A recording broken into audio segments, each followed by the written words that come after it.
fostering, fostering personal growth, nurturing practices, engaging in nurturing practices such as mindfulness. And when we talk about mindfulness, that means we're talking about taking care of our mental health, fostering personal growth. And then when we talk about, taking care of our mental health, creativity, and play, this also helps to promote self-acceptance. Then foundations for healing. Healing the inner child establishes a solid foundation for emotional resilience and overall well-being. Now, as parents and guardians, what we are doing, we are raising up teens.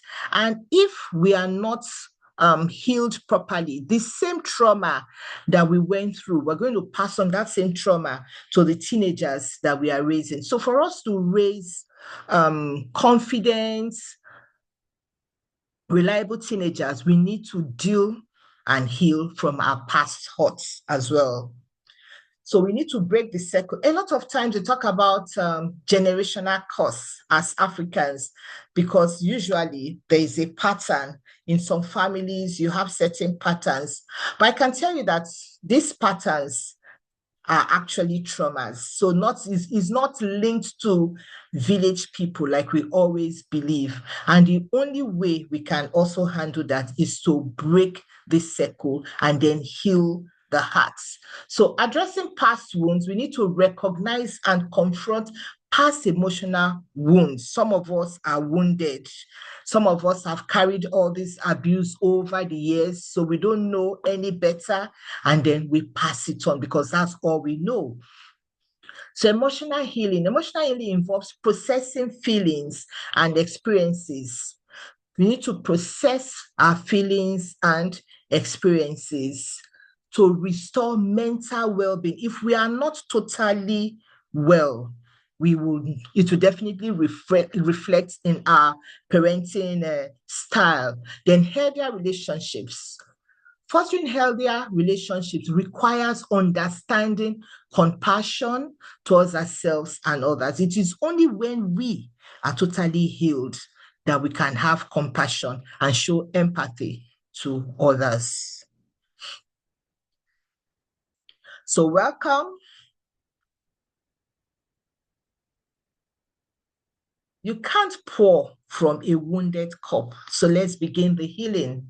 Importance of personal healing.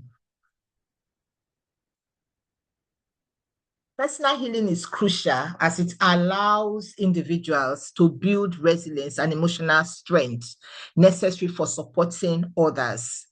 So for us to help others, we need to first and foremost heal from our own bad experiences.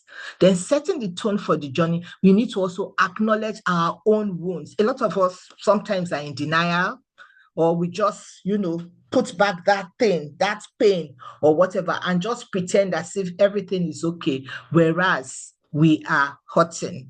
So we need to acknowledge our wounds, set a positive tone for growth, understanding, and compassion in our interactions with one another. So until we do that, we'll have good interactions with others. Then support through healing. Only when we heal ourselves can we genuinely offer support and empathy. So a lot of times we shouldn't even blame people when they exhibit certain behaviors around us. Instead, we should make excuses for them because, to be honest with you, they may not even know why they are behaving the way they are doing. Now, I'd like us to share one word. Now we're going to talk amongst ourselves. Let's share one word that describes your childhood experience. I would like us to discuss at this time. The experience you've had from childhood that you've carried all along to this time.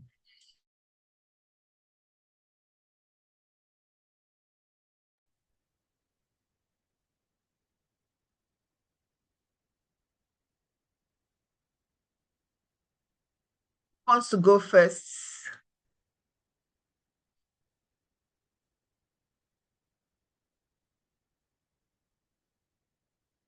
Hello.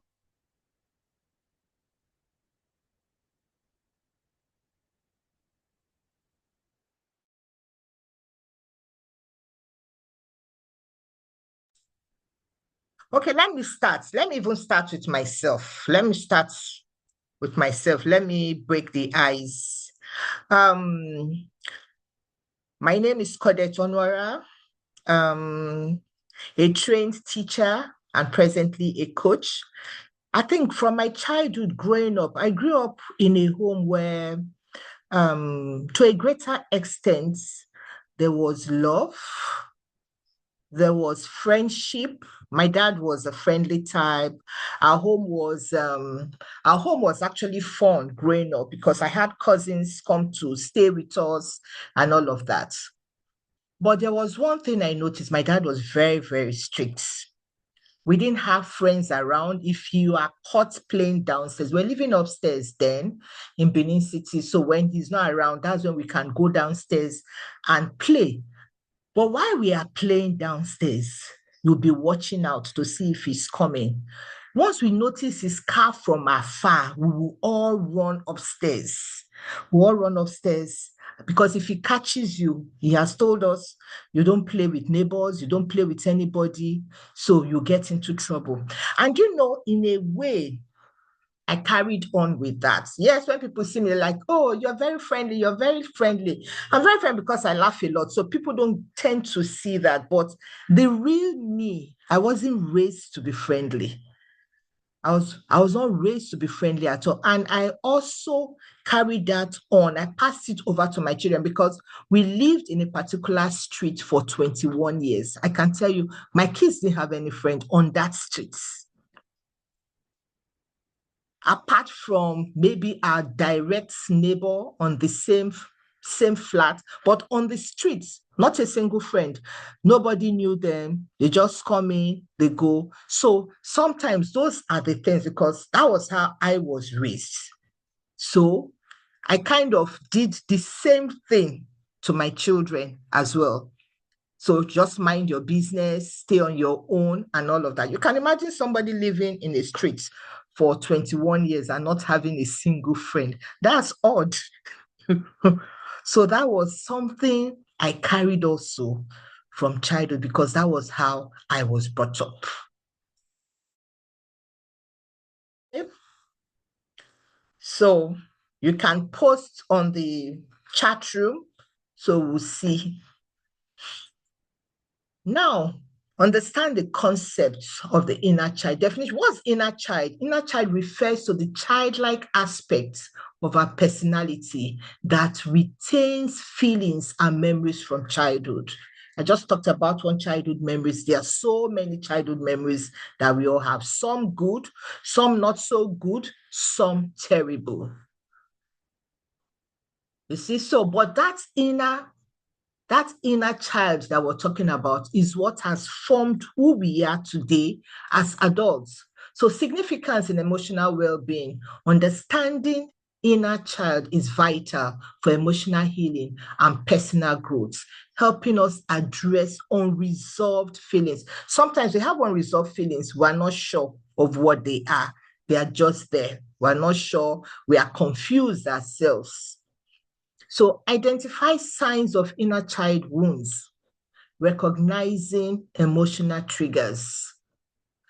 Now we need to learn to identify emotional triggers that may indicate unresolved childhood wounds, understanding behavioral patterns. Understand how childhood experiences shape current behavior is crucial for healing the inner child. Now, for understanding these behavioral patterns, I can also talk about myself again. I know that growing up, like I said, there was a time that there was plenty. My dad had money, we had everything, it was going on well. And then all of a sudden, that stopped. And you know what that has done to me? It has made me to sometimes I want to hoard things because you're afraid that this thing would get finished. or you see something that you should consume. You can't, let me just give an example. Maybe you have something nice meal to eat. You want to be eating it small, little by little, because you believe that it will get finished. These are all traumas from childhood experience, because there was a time that there was plenty, and all of a sudden there was a time that there was none. So it forms my pattern of behavior today.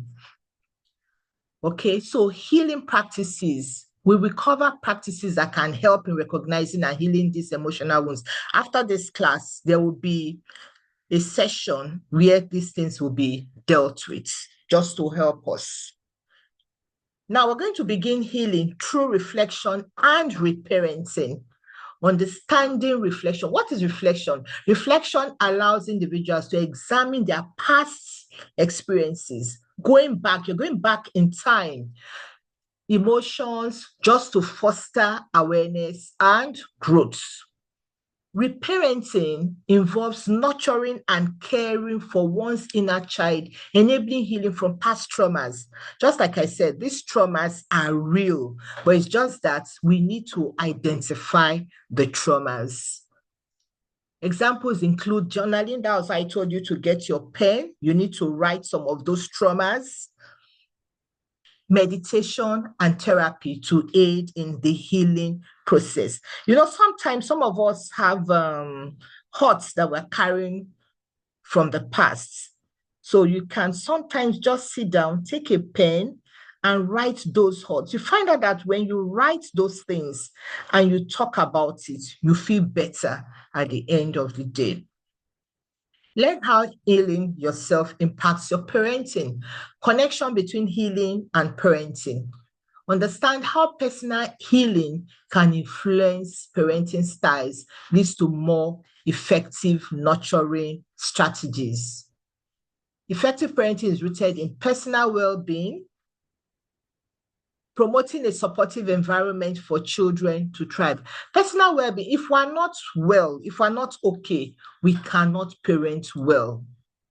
We can't parent well if we are not okay.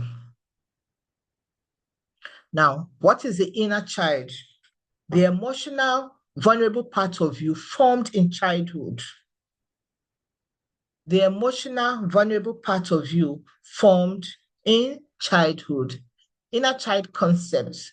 The inner child represents our emotional and vulnerable side formed during childhood experiencing, influencing our adult behavior. So who we are today stems from our childhood experiences. Impact of early experiences.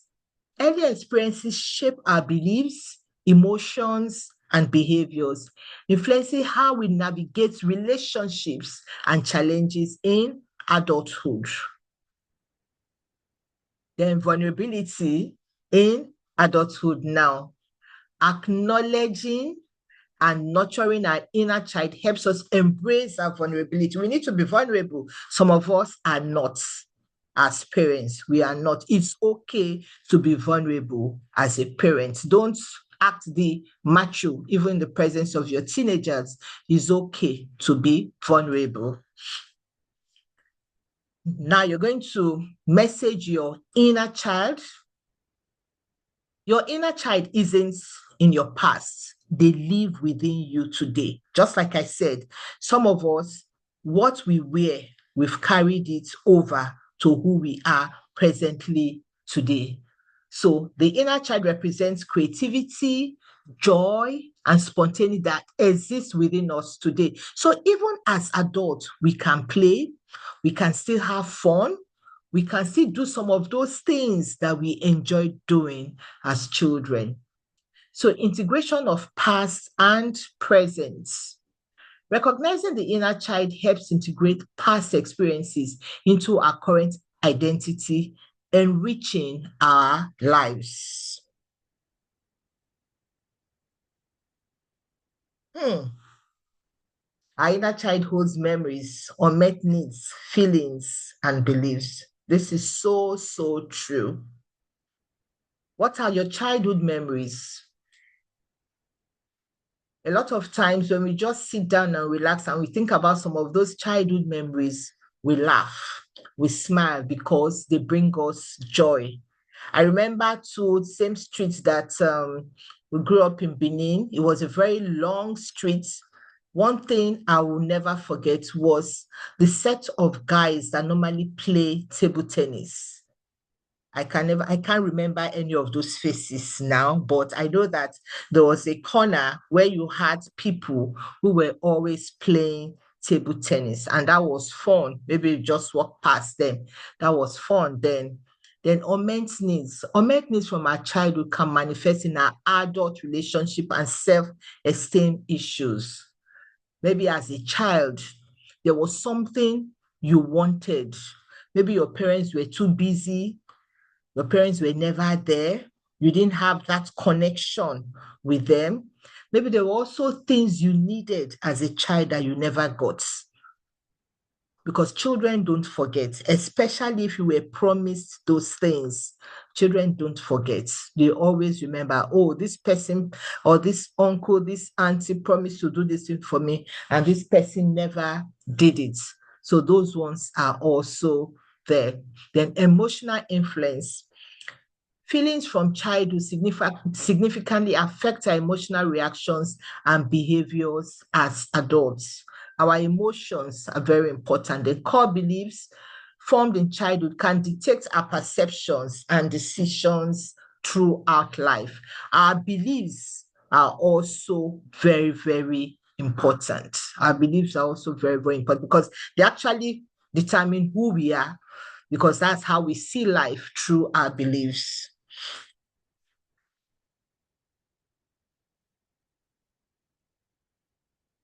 Hmm. Wounded inner child leads to overreacting in relationships, struggles with self-worth, parenting from fear, not connection.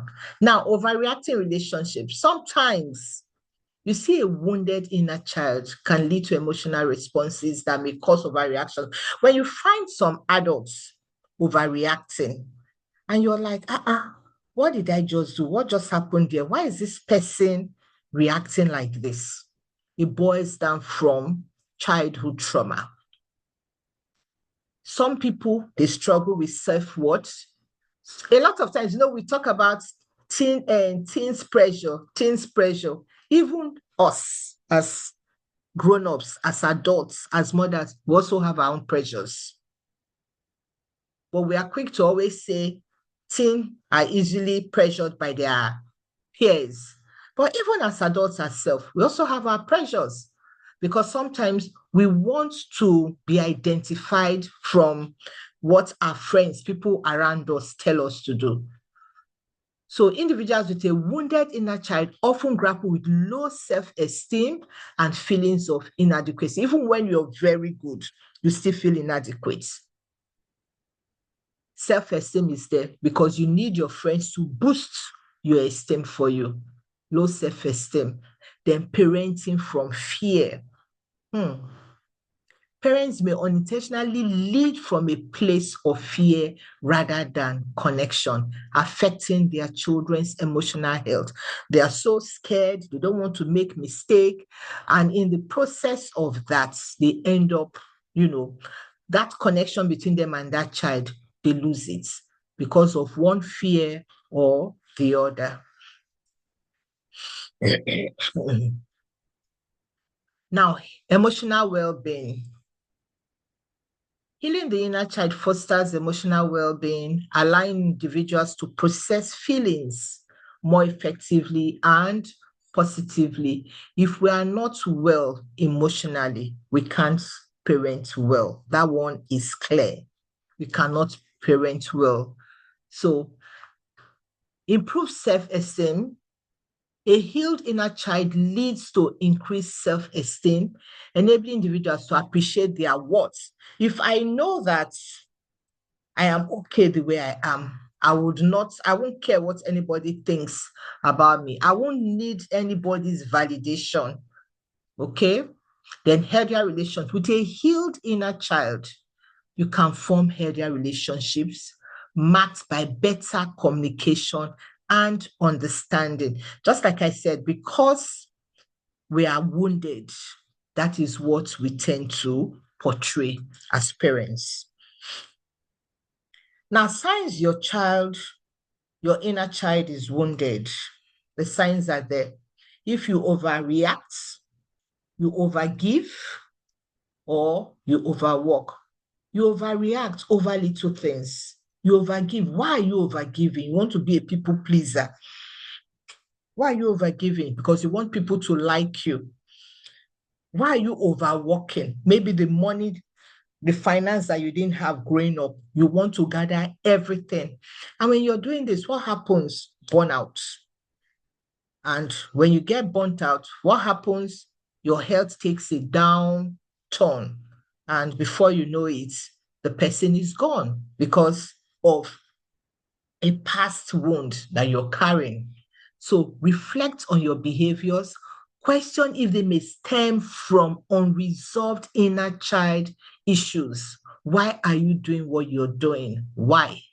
Then understanding your inner child, recognize the wounds of the inner child can help one to understand their reactions and coping mechanisms. Because when you understand that this is a problem, you're able to correct it and move on. Healing journey, engaging in the healing journey enables one to address and resolve their inner child's wounds.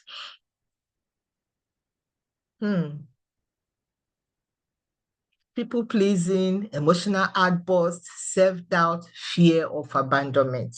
This is another one. People pleasing behavior. Why are you pleasing? Some of us don't even know how to say no. Everything is yes, yes, yes, yes, yes. Even when you're not even happy doing it, you're saying yes. It shows because you don't want fear of rejection. You want everybody to see you as the good one. There are times that you have to learn to say no. Emotional outbursts. Emotional outbursts may signify unresolved pain and frustration. Little thing, you go off. You just go off. And then self-doubt. Self-doubt can indicate feelings of inadequacy originating from a wounded inner child. You're like, you don't even have confidence in yourself. And then there's a fear of abandonment too, because of your attachment styles. All these are linked to a wounded inner child, and it has a way of affecting relationships. So that's why even keeping friendship, some people can't keep friendship because of these behaviors as well. Reparenting, how to heal. Understanding the process of reparenting. What is reparenting? The process of giving yourself the nurturing and guidance you may have missed in your childhood. The process of giving yourself the nurturing and guidance you may have missed in childhood. So practical steps for reparenting yourself: understanding the inner child, recognizing and connecting with your inner child is the first step towards effective reparenting. So you need to go back and understand those things that played out. Then self-care practices, incorporating self-care activities into your routine helps nurture and support your inner child. Then setting healthy boundaries. Learning to set boundaries is essential. We can't be everywhere. We can't be all things to everybody. There should be boundaries. There's certain areas should be no. There should be boundaries. This is to protect our emotional well-being. Now, the long-term benefits of reparenting. Reparenting leads to enhanced emotional well-being, allowing individuals to manage their feelings and stress more effectively. So reparenting is like you are a parent, you have been parenting, but inner childhood is telling you that you need to redo this all over again. Why are you redoing it? Maybe there's a style that you have been using that has not been working. So you need to go back and redo those things all over again. So stronger relationships, then through reparenting, we can often develop healthier and more nurturing relationships with others. Because at times that you're thinking, oh, others are the ones that are the problem. You don't see ourselves as the problem. But what the inner child is telling us is, let's go back, check ourselves, those things that were not okay, those unmet needs. Why am I behaving the way I'm behaving now? Because even for some of us, when we are talking to our children, the children are not listening to us because they feel like we are coming across not the way they want to receive us. So we need to also check ourselves. Yes, we are parents, but we cannot always be right with them. Sometimes we are also wrong in the way, in our parenting style. So impact on parenting, how healing affects your approach to parenting. Transformative healing.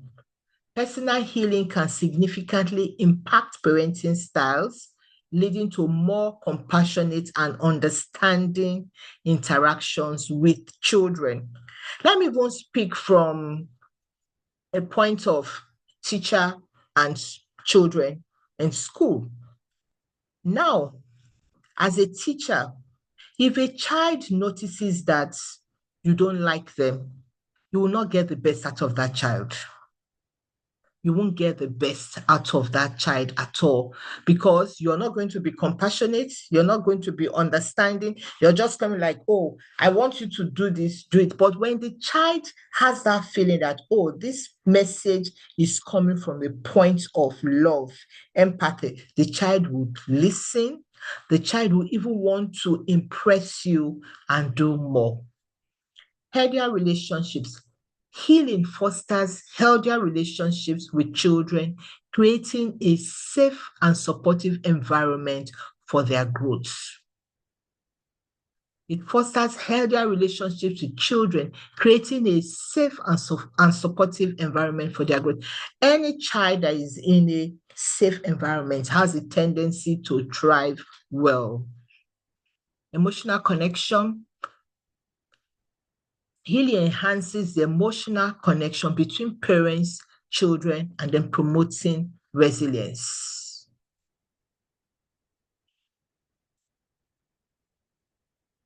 Building a nurturing environment for your children, emotional support. Providing emotional support is crucial for children's development. It helps them feel secure and valued.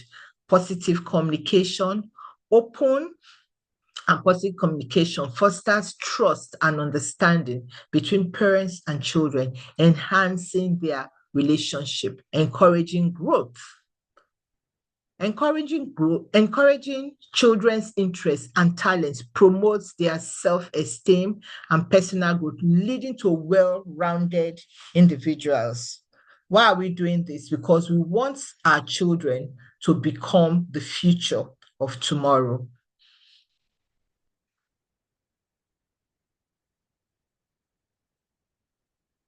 So I think at this time, we'll discuss. Thank you for listening. I've been the one talking, talking, talking. I want feedback.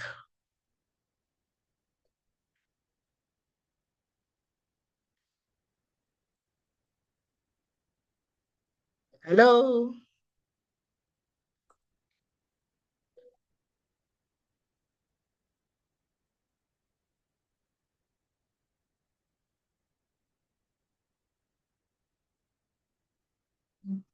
Hello.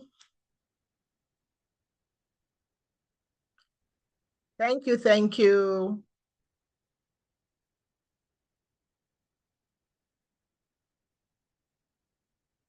Now I'm looking at mindfulness, taking care of your mental health. What are some of the ways that we can take care of our mental health?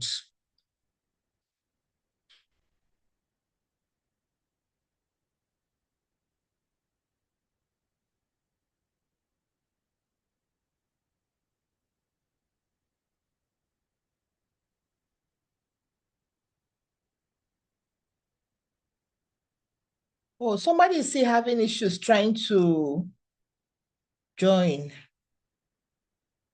Wow.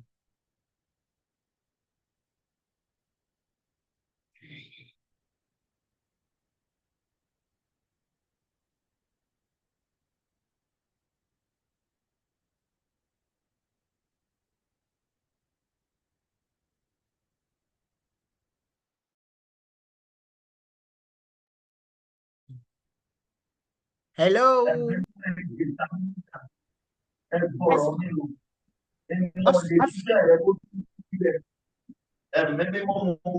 Hello.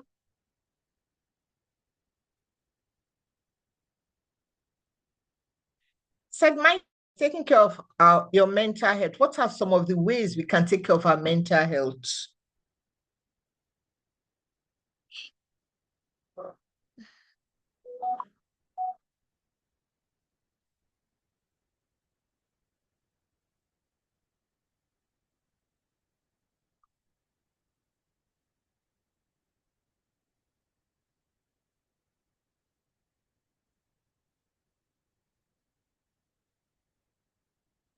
Okay.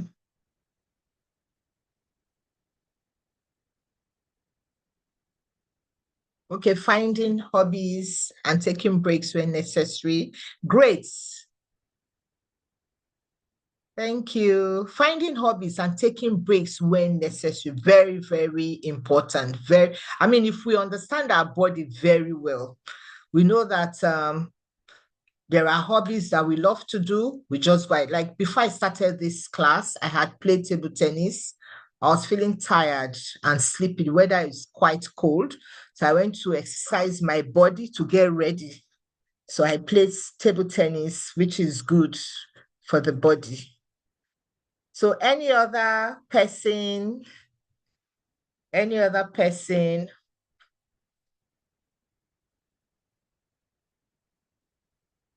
yes, you can try new things that can excite us. Some of us love to swim. We can swim. Some of us love to play games. Anything, chess, Scrabble, just anything that you find interesting to do.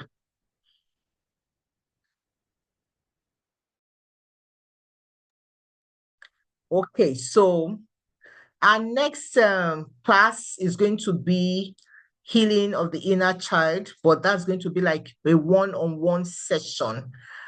A one-on-one session because we have to talk deep. And then after the one-on-one session, we'll now have our Piper assessment. I'll send the assessment form so that way it will help you to check the parenting style that you have been using to take care of your children, your parenting pattern. So you fill the form and return.